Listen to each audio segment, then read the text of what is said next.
All right, welcome back to The Buck Starts Here, podcast that digs deep under the surface, examining the policies, people, and wild events that shape presidencies of the United States.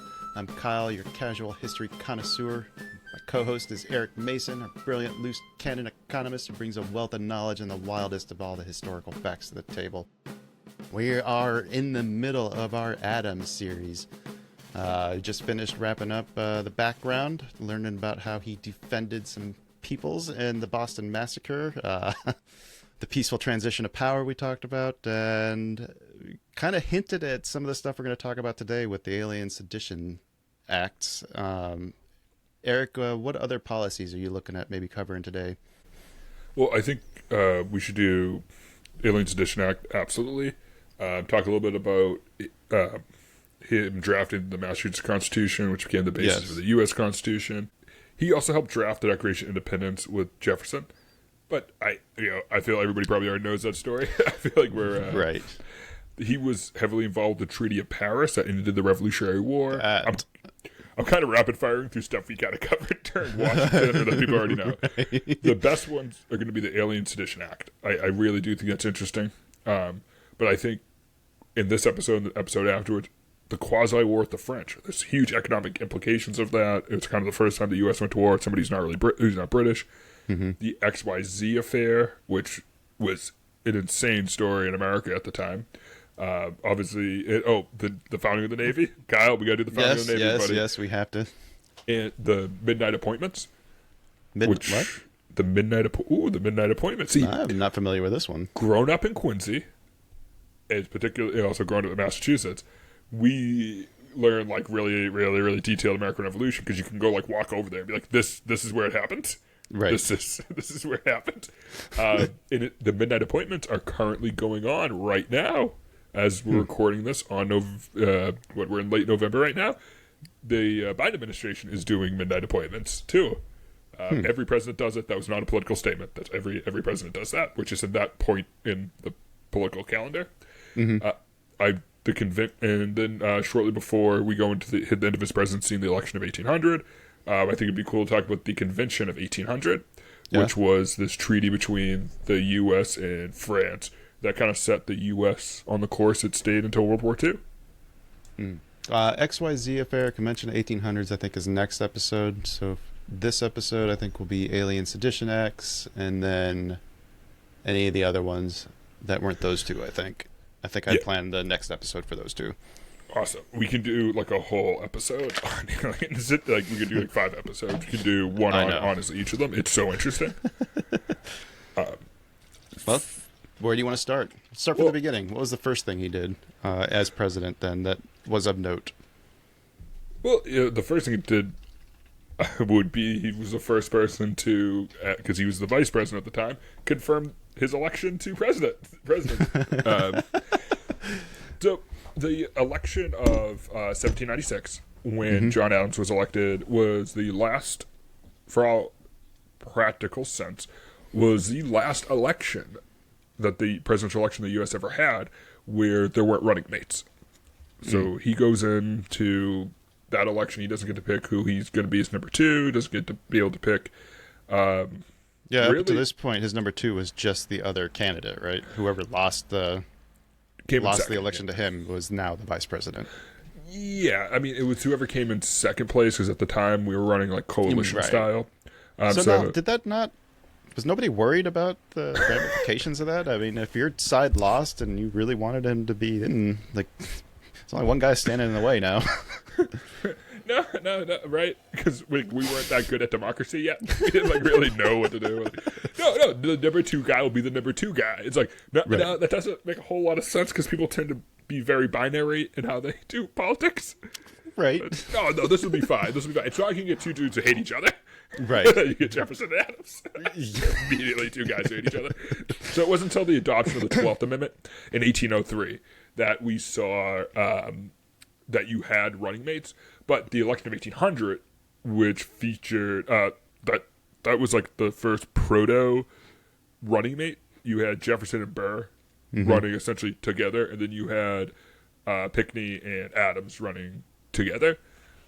But yeah, so the last thing he the first thing he did of his presidency was the last thing he did of his vice presidency, which is confirming himself being president. Into an immediate crap show. Just not even so. Inflation's running high during this time period. They're having the coinage crisis. Is inflation because of the assumption of all the state debts? Yeah. I think he carried on that, right? That Washington implemented. So a lot of the stuff with Adams is just a carrying on of the economic policies of Washington. That's kind of cool because that level of continuity, you basically had 12 years of very stable, reliable policy decision making for the economic side, which bolsters trade. Now, Adams being from the Northeast, being from a very trade heavy area, there was kind of this thought that he would be more aggressive in reconciling with the Brits, reconciling with France, and kind of bringing back the status quo of trade. But it's important to remember, Adams wasn't a trader. He wasn't John Hancock. All right, he didn't run a company. He had a farm. His wife made them wealthy by investing in different assets. He wasn't a guy who really had a lot of financial interest in that type of trade. Right.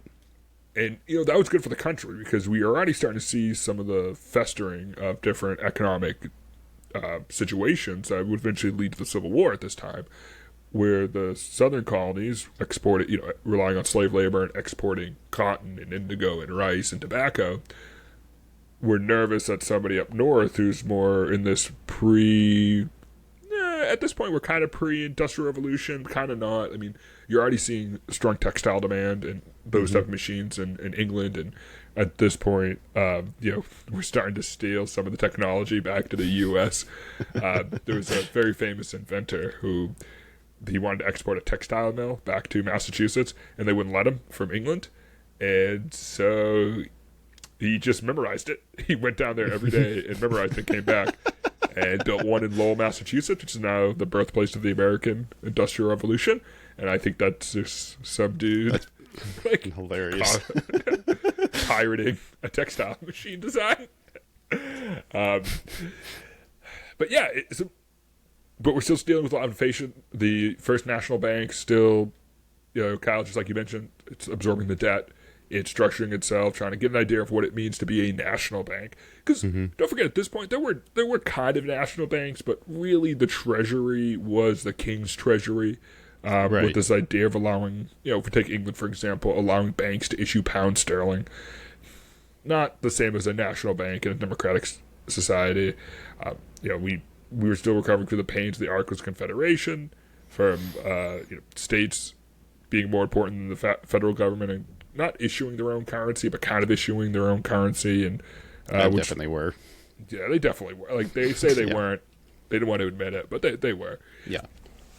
So Adams inherits this. We're still recovering from some of the recession of 1794 to 1796. He comes in 1797 in March is when he gets his inauguration goes off. So, the U.S. economy's not up and running again. But you start seeing the seeds of the Industrial Revolution come on. You're starting to see, really the economy starting to pick up. And, of course, right when this happens, the quasi-war with the French breaks out. I don't remember what actually led to this. I thought this was more of an issue with, the Native Americans.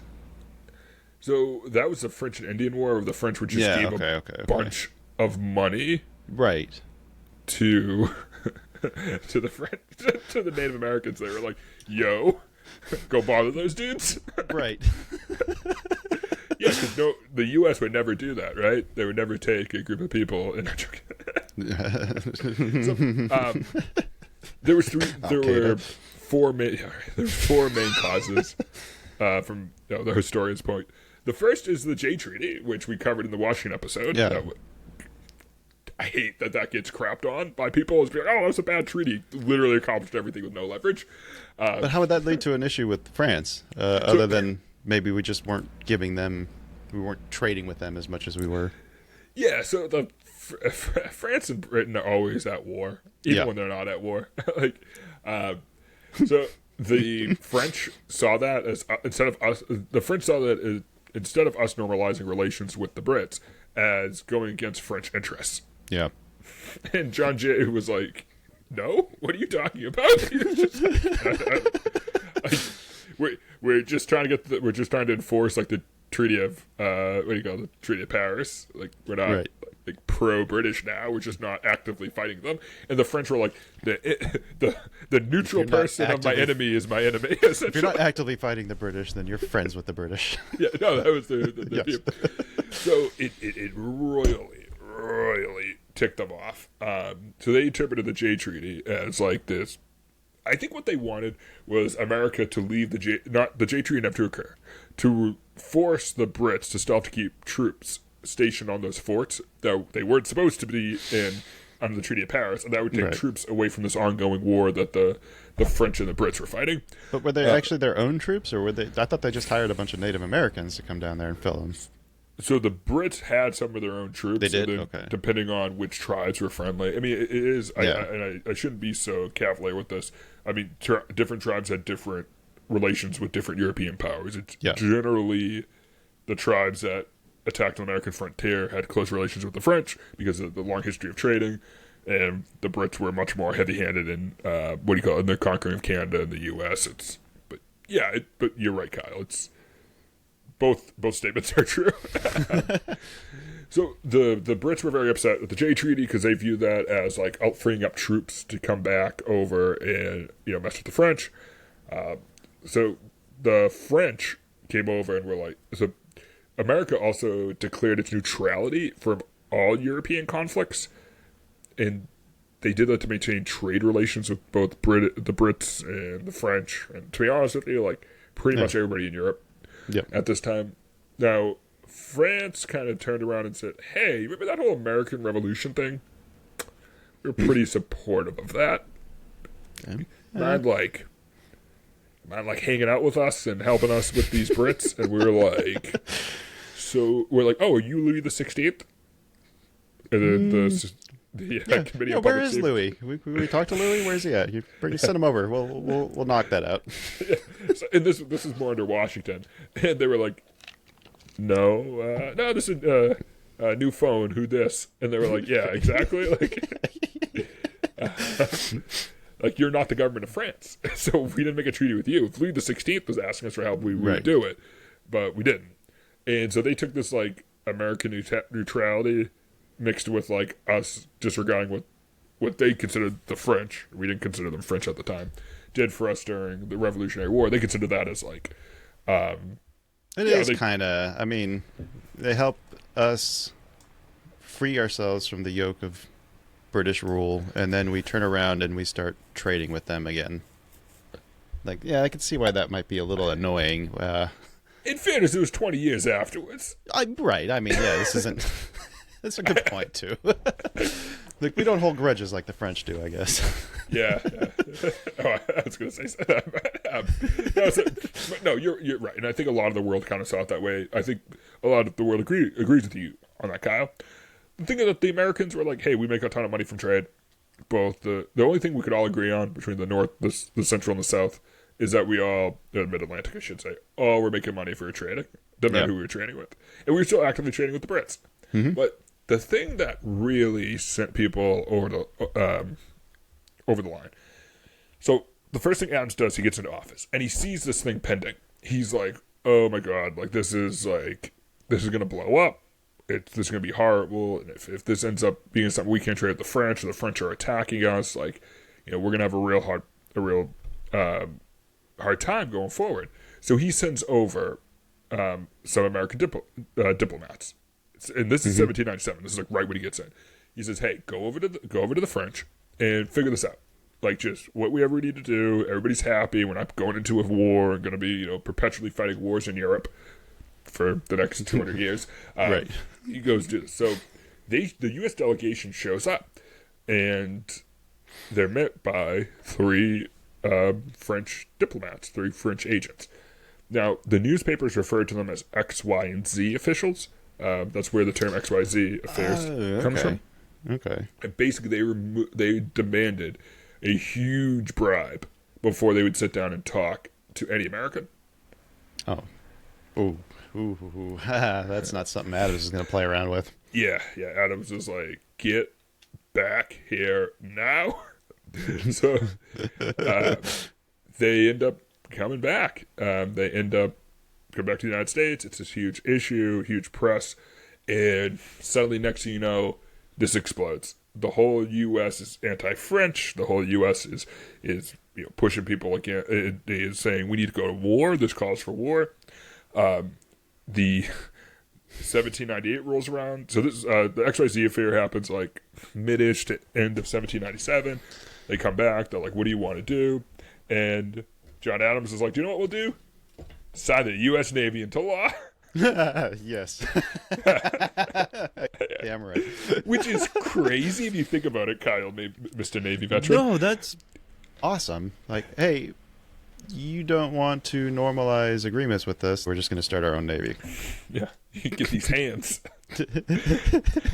And now we have the most powerful anything in the military ever formed, the U.S. Navy, and we're continuously decided this was going to be our thing. We're just going to destroy it. We're just going to have the best Navy. We're going to make it our Navy is also going to be the best Air Force. Well, it makes sense. Most of our trade goes to Europe. You absolutely need something to protect those shipping lanes. Yeah, I do love how, Kyle, you probably know this as somebody who spent many years in the service, that the U.S. Navy is very weird compared to most navies currently, but throughout human history. Mm-hmm. So how do you mean? So most navies were like, hey, let's get all these dudes on a boat, and we're going to drive them somewhere. And we're going to, make sure we move troops. We're going to move, and we're going to make sure we move supplies to support them. And they were like, and this is where, battleships and stuff come in, is the same way we end up with dogfighting and aircraft, where, some of the Navy vessels were like, oh, dude, I get to defend my cargo because somebody's going to shoot at me. But it was this idea of supply lines, right? It was the idea, we bring the troops somewhere. Yeah. And we'll do blockades. Maybe we'll do a shore bombardment if the Army needs us to do it, but, maybe not. The U.S. kind of formed its whole shtick backwards. So the U.S. had this irregular militias that formed, what was used a lot with the Continental Congress. Continental Army. But then the U.S. is like, what if, because we have a bunch of sailors, and we were a coastal country, right? We were at the time, which is every state was coastal. And we had great ship builders. We were who the Brits were using to build ships. So we had the best lumber. Mm-hmm. And somebody's like, dude, when we make our ships wicked fast, and we also make them we'll put cannons on them, and we'll get a bunch of really angry dudes on the ships too, and they'll go on other ships and take them over. But that's the mindset that was the mindset. They took $1 million in 1797, and this is also meant to fight piracy. It's also important to remember that during this that you had the Barbary pirate incident, states. Right? Yeah. Yes. I don't know why. I was going to say the Barber states, and I was like, no, that's not the right word. Barbary. It's close. Yeah. You give such a good haircut. A bad joke. I'm sorry. Damn it. But that's what. So that the U.S. didn't come out here and make privateer ships, which are some of the ships that were kind of fighting them in the quasi-war. So a lot of it was letter marquee, right? Where if you owned a vessel, you can go to a government and say, "Hey, I'll be a privateer. You let me go legally attack these ships that you're at war with." Yeah, and my favorite part about this is that everybody's making these different types of frigates, and there was this whole concept of you have your big man of war ships, and the Spanish were kind of good at that, but they're an aging empire, so right. No, it's all about being able to protect trade and all that. And everybody looks over the U.S. and Mr. Adams is sitting there, and he's like, "What type of ships do you want, Mr. Adams?" And he commissioned right off the bat 2 ships: USS Constellation and Old Ironside. The USS Constitution. You can still visit that today. Yes, I think I have a pen from there, actually. I think it's right here. Yeah. Oh, dude, that's sick. They actually, it was from the gift shop. They took some of the wood that they replaced during the refits and made some pens out of them. Oh, that's awesome. The U.S. Navy actually maintains a forest, I believe it's in Indiana, of the wood needed to rebuild the USS Constitution. Oh. Yeah, because it's still active ship. So if anybody's ever been on the USS Constitution, I know your first thought's oh, that doesn't seem that big. That thing was a unit at the time. You went from this country that had no navy to these guys, upper income country at the time, I guess modern would call it an upper income country. And they're just like, we're going to spend a lot of money on making two, and it's that same attitude that you brought up, Kyle, massive ships. Like, these things are going to be able to brawl out with the best of them. And then we end up, there's a bunch of other ships that were made, but the two big ones for the quasi-war, a lot of the ships that the U.S. Navy commissioned weren't going to be completed until after the end of the quasi-war. Right. And we'll talk about that during Jefferson, because there's some really cool stuff Jefferson did with the U.S. Navy. So Jefferson actually ran it when he ran against Adams, and Adams lost. Jefferson was like upset because Adams was still paying tribute to the Barbary states, and Adams ran on this thing, basically millions in defense, not a penny in tribute. I don't want to sound like an Adams apologist, but like, if there's anybody who's going to be an Adams apologist, it's me. We were fighting war with the French up until the Convention of 1800. So I think we would open a second front in a Navy war. We don't have a Navy yet either. Let's remember that too. So this one of the goals Kyle and I talk a lot about is like, we're not here to give you the entire story.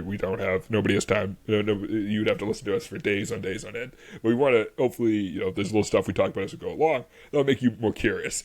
Yeah. Especially of the obscure American history.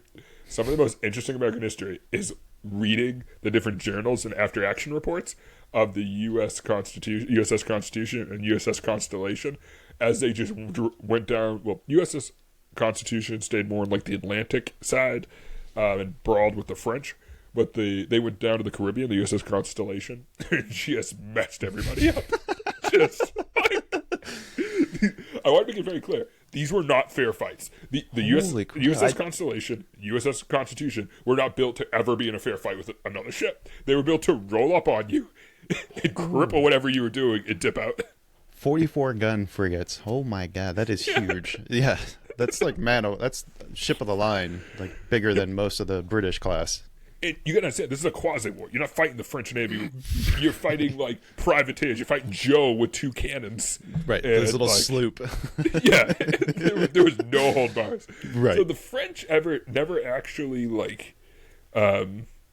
We did sink a lot of French ships. We encountered a lot of them. We did a lot of stuff that way, but they never like mounted like a military, never mounted like an armada to come over here. The French never really did that in general, but they were also nervous about the Brits. They couldn't. They were in the middle of, weren't they in the middle of like the fight with the Brits? The Brits had all their already blockaded at this point. Was this before the Battle of Trafalgar? It would have actually contemporary. Kyle, you're right on, buddy. So this was like exactly what he said. So they had some assets in the Caribbean, so they had some assets in North America, but nothing that could form an armada, and nothing that's going to take on like the most overpowered ships just cruising around. And these things were fast too, man. Like 13 knots is nothing to sneeze at for a ship of that size. Yep, and that's like blistering fast for that time period. These things were, I don't want to call them the Ford class carriers of the era, but they're not too far off of just Iowa class, I'd call it. Yeah. Iowa. When they rolled up somewhere, Bismarck. When they rolled up somewhere, they were the boss dog. What's important to remember too is that these were built. I'm sure there's somebody rolling over in their grave, some American shipbuilder, but these were built to British standards. We had all the British technology. We had all the British information on how to do this stuff, and that was actually it's kind of a big deal. Yeah, huge to the U.S. economy because we inherited all the stuff we knew from the Brits. We had a huge leg up as a new starting nation, and all the people all the governors, all the the intelligent class, the artisan class, were still in the U.S. So like we inherited all that. We still had all that information. It's not like when you have civil wars or revolutions, the trained, the skilled class leave, so then your country kind of is destined to falter for a couple generations. Right. We had all this information, and we now built ships, and we had the best lumber in the world to build the ships, and we did not underperform. We were already doing it for the Brits. Yeah. Like all that stuff didn't go away. They didn't come and destroy all those ship mills. One of my... I assume, right? No, 100%. We also, and Kyle, I know you'll like this one, we also adopted, the U.S. Navy had adopted the British Navy training routine and selling Americans who were former British naval officers. So we kind of had, like, we kind of had like that skip a few rounds of figuring out how to run a navy. Right. You know that little... Actually, it's a fun little fact, too. The Navy uniforms, the dress blues that you see there. You know how they got that little flap on the back? Yeah. It looks like a cape. You know what that's for? I think there's a hood that you guys, like, I don't know, like wrap out afterwards. Oh, back in when the Navy was formed and those uniforms were designed, that was to keep their greasy hair from getting their uniforms dirty. Ugh. Right. Ugh. See, like, washing your hair would be the solution to that, not making a flap. There wasn't... I mean, you've been on the Constitution. Where are you going to wash your hair at? Dude, I almost gave myself a concussion walking through there. That's why I always wear a hat. That bill gives you one extra... It gives you 3 inches of warning before you bash your head into the overhead pipes. Yeah, see, I thought the same thing. I mean, I know it was used against the British in, like, the War of 1812, right? Yeah. But, I didn't realize it was built for this French incident. And going back to the XYZ affair here... Thomas Jefferson, I remember we hearing, he was like a super big French apologist, super big fan of the French. Yes. And we know that he was very much anti-Adams, or at least it didn't seem like he was doing a whole lot to help him out. Was he kind of sabotaging things on relations-wise?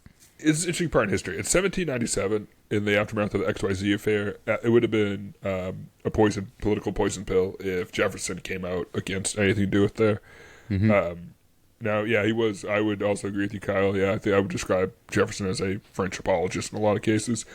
I don't know if he was. I don't think he. From my research on this, I don't think Jefferson was actively. He wasn't telling the officials like, "Hey, demand a huge bribe just to piss these guys off." No, I think personally, I think Jefferson would have preferred them to settle it via treaty because I think Jefferson really wanted to go mess up the Barbary States. He hated the Barbary States because the important thing about Jefferson's life is that he was the one who went to Morocco and negotiated the first anything as from an international treaty standpoint with any other country. Like the U.S. and Morocco was the first country to acknowledge the U.S. as a nation. They have like our oldest peace treaty. He went there and he was like, "Hey, can you not attack our ships?" And Morocco was like, "Okay." They weren't even like jerks about it. Were they attacking us before? Or was it just go pick a country that was going to recognize us? No, it kind of French Ghana. You want to leave us alone, please? What more or less what happened is that I think they're called sultans. The boss dog of Morocco basically asked, like, "Oh, since the Brits aren't paying your tribute, can you pay it for our? You need to pay the tribute?" And like, it wasn't that controversial. I think you gotta look at it from Morocco's standpoint, like. This military just defeated the biggest military in the world. Yeah. It's like, do you really want to throw hands with somebody who still has that? Like, nah. You're like, yeah, right. The other Barbary states, they were pretty much all controlled by the Ottoman Empire at that time, so they were different. There's if anybody ever wants like an actually very good historical rundown that's hilarious, I'm sure like a lot. I don't know if you've heard about there's a YouTube channel called The Fat Electrician. Give it if anybody sounds wants. Awesome. Oh, he's very very funny, very historically accurate. Now I don't know if he's a big fan of Adams. Throws a little shade at Adams during his one, but he gives it actually a great breakdown of Stephen Decatur and what happened with the Barbary States under Jefferson.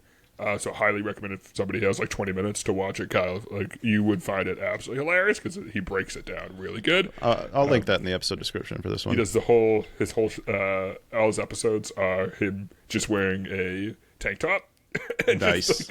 He was a medic in the army, and then he was like, "I'm going to start a YouTube channel." It's the funniest thing in the world because he's very very smart, but also is like a dude from Iowa, so it's a good combination. Awesome. By the way, slightly off topic, but meeting when I went to a Big 12 school, so we played Iowa State, and I got to meet a lot of people from Iowa. I think Iowa is one of the best states in America, and people sleep on it, and I think Iowans do that on purpose so nobody goes there, and they don't turn into like Austin. Yeah, I think they probably hate getting all of the attention during like the presidential cycles because they're always the first one, right? Yeah. Yeah, so anybody here from Iowa, just know that you're a huge fan of Iowa. I can't say that on here. But this leads into what I think is a much more fun discussion, interesting discussion. So, quasi-wars going on. People don't. we build a navy. People want to go mess up the French and their supporters, which they do very handedly. Like, just the U.S. Navy shows up and just beats the crap out of anybody who's trying to challenge them. There isn't this big, like, there's no large scale, like, military confrontation, but it's us just, like, kicking people in. One ship at a time. Yeah, like, just blowing up all this stuff. Like, there was no balance here. I don't want to think there's some great story of, like, valor against equal odds. No, it was a bunch of people who were raiding American ships, trying to take prisoners, U.S. Like commerce trade sailors, trying to take them over, and the U.S. military showed up with 44 guns and some of the fastest ships and just started sinking anybody who wanted to mess with us. After about, I don't know, like 2 weeks of just going around, people were like, wow, we need to stop doing this. So, you don't really have any, like, that's basically the quasi-war from a military standpoint. But what happens is, suddenly, after all this talks of the Articles of Confederation, Confederacy, state rights, all that jazz, what happens domestically? Well, domestically, everybody's like, we need a federal government. People become really animated towards federal governments. And so you end up with the forming of the first two-party system in the United States. You end up with the Federalists, which George Washington joins in his second term. John Adams is a Federalist. It's exactly what they say. They believe in the power of the federal government, and they believe the federal government as kind of a supreme decider, because they believe in the supremacy clause of the USS Constitution. Sorry, still thinking Not about boats. The USS Constitution. So, and that's led by, you got our boys John Adams, you get Alexander Hamilton. Those are like your big Federalist. John Jay is a Federalist. But the second political party is not anti-Federalist. There was an anti-Federalist movement. It wasn't that popular. It was good for a little while. It kind of gave us the Bill of Rights, kind of didn't. If you probably learned in school, if you've heard the term anti-Federalist, most people are like, oh, that's the bill that came from the Bill of Rights. It did or didn't. It's not really, I don't know. It doesn't have a lot to do with John Adams. Somebody wants to yell at me that, oh no, it was the anti-Federalist that gave us the Bill of Rights, whatever. Yeah, sure. Not dying on that hill. There's many hills I'll die on, as Kyle knows, but not this That's not it. So, the second political party forms under Thomas Jefferson. It's the Democratic Republicans. Oh, sorry, they're led by Thomas Jefferson. They're led by Thomas Jefferson and James Madison, and there's this like weird thing that gets taught, because we're so used to looking at like polarized political parties, that like the Democratic Republicans were anti-Federalist or the opposite political leanings of Federalists. They weren't. They just thought the Federalist style was too extreme. Yeah. Because the Federalist style started bordering kind of on like centralized government, like you see in France today, as opposed to what we have in a modern federal system. But they were not anti-national government, and to be honest, they weren't anti-federal government. They were just like, yo, can you guys like not be as extreme and think like states basically should have no autonomy? Yeah, so let the states handle most of it, and then the government can handle the things that need to be unified. Yes. And that leads us to the most interesting thing to happen under Mr. Adams' administration. Besides the founding of the U.S. Navy, I really want to say, I think the founding of the U.S. Navy is the number one thing he did. That really is. I mean, that really put us on the path to becoming the world power that we are today. Yes. And it's like the U.S. Navy is why we have free navigation of the oceans. It's something like food costs in undeveloped worlds would be like 50% higher if it wasn't for the U.S. Navy for providing free transportation of the seas. I read somewhere that our submarine could generate up to 8 megawatts of power. That's a submarine. Insane. That is insane. And there's been instances where they've hooked up vessels from the Navy, like in places that have been hit by hurricanes, provides temporary power to those areas. There's some crazy cool things that the Navy can do. Yeah, the Navy, like, there's something like 140 million more people would be exposed to food insecurity if it wasn't for the Navy allowing the transportation of food. Like, when I was growing up, there was always that commercial. It would be like the U.S. Navy, a global force for good, is the most accurate statement. Like, I will die on this hill. That's a hill I'll die on. I'll die on a hill that the U.S. Navy is probably the single most powerful organization on Earth, and second, is actually just doing good things. Like, we're the only Navy in the world that won, and then was like, you know what? Free trade. Everybody do your stuff. Just free trade.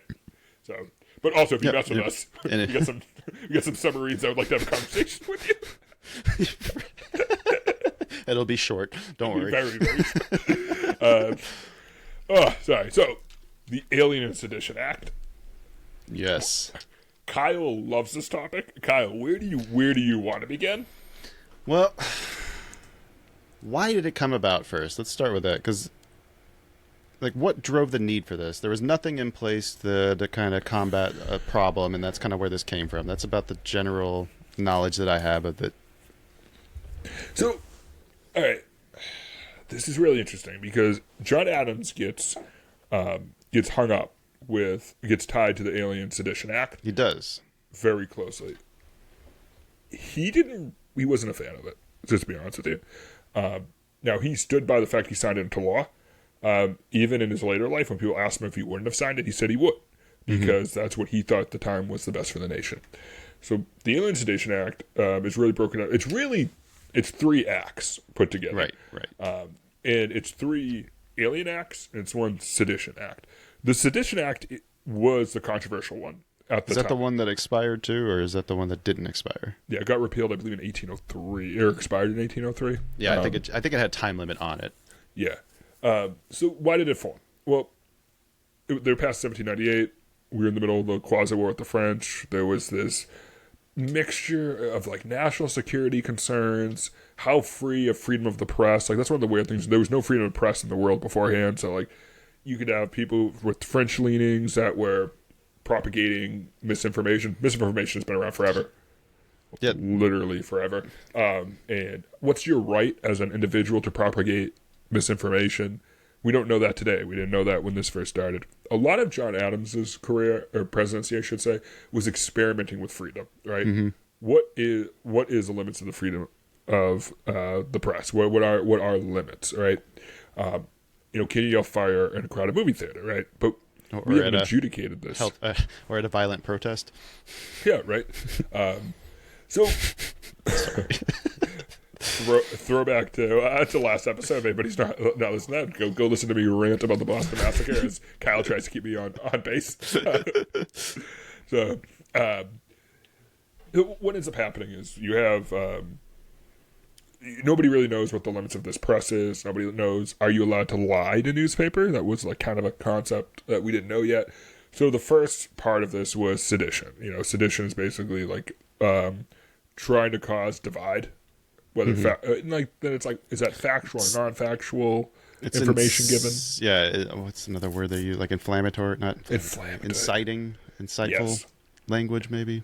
Yeah, and it was by far the most controversial one. It criminalized 3 things, and these 3 things, it had to be all 3 had to be part of the statement. Mm-hmm. The statement had to be false. Okay, it had to be scandalous. But it also had to be malicious. So you could make something up that was scandalous, but if it was a joke, if it was if you're Thomas Jefferson is a huge fan of eating oranges, but he likes to eat them at tea time. Mm-hmm. That's scandalous and that's false, but it's not malicious. And so it outlawed that. Why is that scandalous? I don't know. I don't imagine Brits like oranges. Is that a bad thing? Can we phone a Brit? I don't know. I think I have some friends that I ask. What time is it in England? We just call somebody I know, right? Yeah, but just something goofy like that. Right. The intent is kind of it seems that's actually a really brilliant way to structure that, because we have things like satire. That's okay. You can say things that are not true, and you're making a point. And looping all 3 of those together. That's brilliant, actually.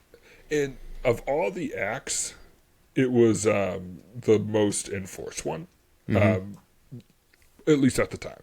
So, but it makes sense, because that's probably going to be the easiest way to increase your readership is by printing things that have all 3 of those deals, right? Yeah. Right. And if there's no regulation, people aren't going to police themselves. They're going to do whatever makes the most money. Yeah. Again, we have not changed as people. No, not at all. So. Now, there was about 25-ish people prosecuted under this. The most famous one was Matthew Lyon. That was in 1798. He was a congressman from Vermont. And he was, because he read a bunch of letters talking trash about John Adams when he was president. He called him unbound thirst for ridiculous pomp and selfish avarice. he basically was just like making fun of the president. And that's where the Sedition Act became controversial, because they essentially just used it to anybody who was making fun of the federal government or the Federalists. Like, Yeah. so he ended up, he got sentenced to 4 months in jail and fined $1,000 and won re-election to Congress from Vermont while still imprisoned. Yeah, we haven't changed much at all, have We we? have not changed whatsoever.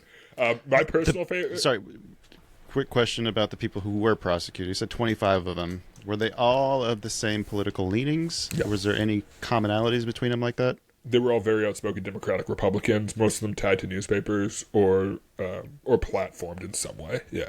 Now, is that because of the way just the Democrat or the political systems that kind of felt like the same way here, where like the major publications are going to be Democratic leaning, more likely to. So, Yeah. not much difference in. No, I mean, like, we haven't changed at all. No, you're 100% Yeah, right, Kyle. okay. That's what it Okay. was. It was just their leanings, and they were also the ones more likely to criticize. You're right, right. But- So it's troubling to have the correlation that they're all kind of the same political backgrounds, where it looks like this law maybe was targeting a particular group, but there is a case to be made that that's just the way it kind of worked out. Yeah, I wonder what would happen if it was, like, still in effect when Jefferson was elected, if he would have used it to go after, he would have used it to go after Federalists. Right, right. So one of my favorite things when I'm doing this one of my favorite things to do when I'm doing this research is I find stupid things. I find things that don't make a whole lot that I say don't survive thought, right? Right. And when I'm reading a paper that was published on this, and I'm reading it, and like I'm very sensitive about sources. Like you know how I am, very very Yeah, sensitive. yeah. And I'm reading this, and it kept saying Benjamin Franklin was tried under the Sedition Act. Benjamin Franklin. And I'm sitting there going, but the Sedition Act was passed in 1797, 1798. Benjamin Franklin died in 1790. Yeah, that doesn't make sense. Doesn't make sense. Benjamin Franklin Bach was the person. And I'm looking at that going, you are why there was a Sedition Act written, you person. Yes. You are the exact reason. That was false. That Scandalous. was scandalous. And that was malicious. Yeah. So, yes, that's very Benjamin Franklin Bach was the editor of Aura, which is a newspaper that just, it was very funny because he got arrested for making fun of the Sedition Act. He was the grandson of Benjamin Franklin, but that's a huge difference between the founding father and, like, I don't know, some dude with the same 2/3 of the same name getting like a $200 fine. Lower your taxes with this one simple trick.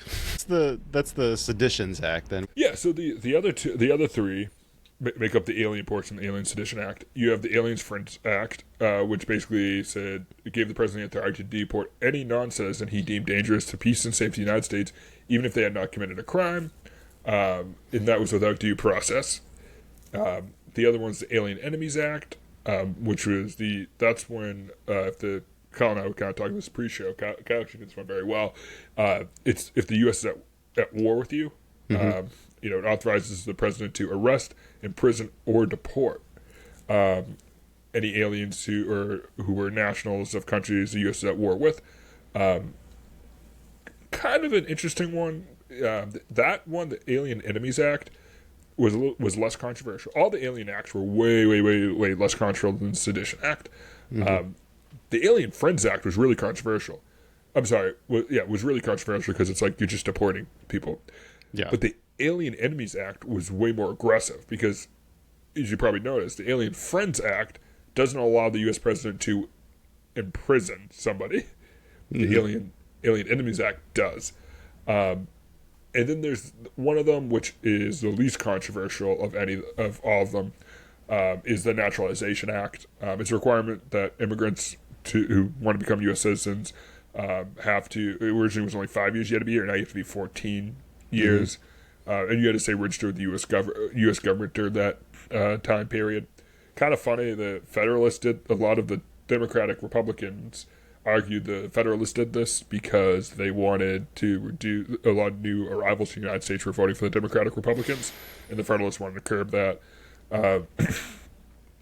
But it was... It almost sounds like we've always had kind of a love-hate relationship with immigration.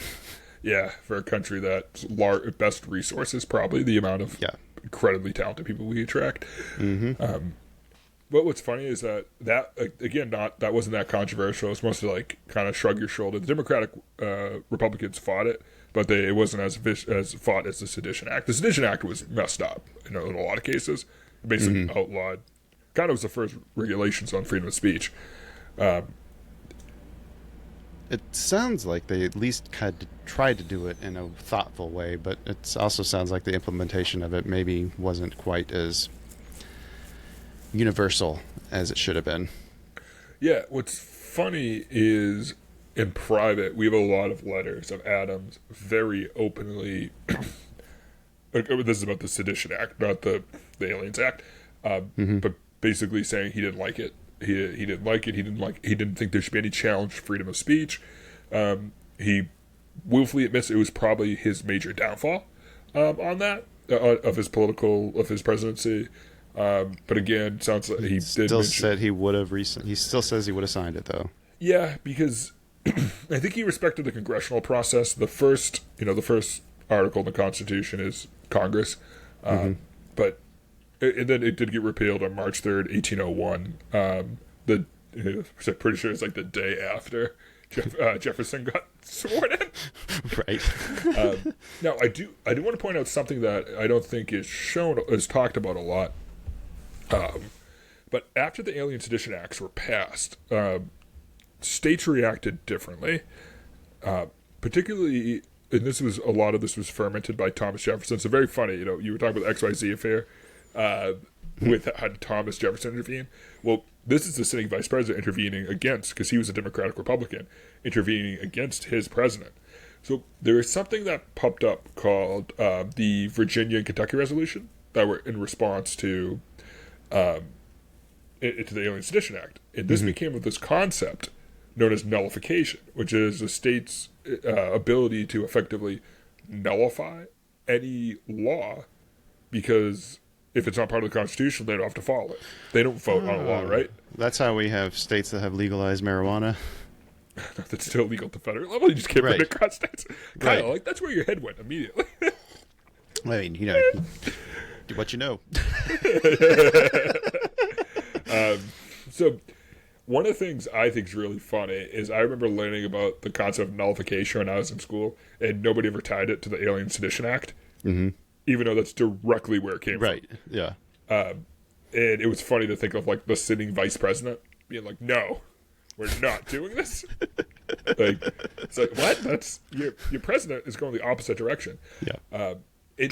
This was something that was heavily thrown against John Adams during the election of 1800. I would say it probably was the biggest thing he faced. It was probably the reason he lost. I mean, he didn't lose by that big of a margin at the time. Well, that and I think the Barbary States tribute was kind of a big one too. Yeah. Your Quincy presidents have kind of an interesting trajectory, it seems. All of them seem to have good idealistic principles, but they always those principles end up costing them the re-election. And they're happy to lose when that happens. Yeah. Fun fact, Massachusetts has 4 presidents from it. They all only served 1 term. Yeah. And the average president from Massachusetts served less than 1 term. Yeah. All right. So one of the things that, if we expand out a little bit from the Quasi-Wars and from the Alien Sedition Acts, what we see is that the stabilization and kind of like the widespread acceptance that the federal government was going to handle external issues, and that the Constitution supported these congressional acts, and that though Virginia and Kentucky's resolutions, while good political theaters, didn't grant any authority for true nullification of congressional laws, what we start to see is a modern assemblage of how Congress and how laws in the United States pass. And as we know, stability is a key to economic prosperity. Adams kind of really introduced and brought that. But when we talk about the legacy of some of these actions, especially the Alien and Sedition Act, is the Alien Enemies Act is still, for all intents and purposes, still a thing. Yeah. And this is actually something that Kyle clued me into during this, and this is unfair. See, this is embarrassing because Kyle comes into this, naked. I'm the one who gets to do all the research. Not my job's supposed to be to shock and horrify Kyle. But Kyle, do you want? I would like to yield the floor to Kyle. Oh, I was just I was kind of surprised to see that the Alien Enemies Act still in existence, as you mentioned, but it was also used in response to the bombing of Pearl Harbor. Franklin Roosevelt used authority of the revised Alien Enemies Act to issue proclamations. What is it? 2525, 2526, and 2527, which declared Japanese, German, Italians as enemies, and gave the authority to apprehend, restrain, secure, and remove non-citizens from those countries. Yeah. It also was used in another time, too, I believe. I thought it was used during World War I, maybe, but I could be wrong on that. I'm trying to look and see. Either way, it's crazy to think that a law Yeah, passed. 1941, a law that was written in 1978 was used to... Yeah. And not necessarily, I mean, the way this thing has been enforced in the years has not been without controversy, I guess is the easiest way to say that. This was not the camps that everyone thinks of, the Japanese internment camps. This is something different than that. There's another justification used for that. But yeah, the fact that they're still using this thing, not that long ago, like less than 70 years ago, is kind of shocking. And in talks of being used today, which I'm not going to get into in this program, that's a little too close to today's politics to touch. Yeah, but it is fascinating. Like, we think about these, people living 200 plus years ago, but in reality, the decisions made by the founding fathers, by John Adams, are still alive and around Fucking today. wild. The U.S. Navy is still floating around, being the baddest force in the world to mess with. We still have acts that he pushed in. We still have policy of midnight appointments, which we'll get into next episode. A lot of his legacy still exists today.